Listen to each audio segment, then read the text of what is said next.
back to another thrilling episode of Dimension 20. Last we left off, were all of our heroes killed? Which makes telling a story complicated. So, I suppose there's nothing left to do but to begin. Once upon a time, there lived a man, a humble woodcarver who wished more than anything for a son.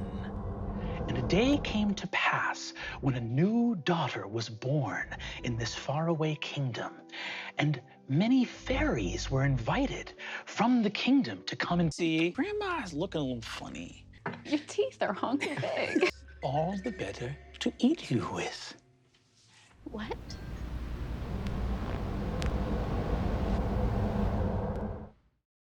Eat of my flesh.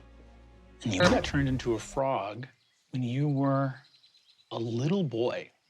There was a long time before Elodie found you. You are looking, though, at a place that you recognize, Cinderella's home.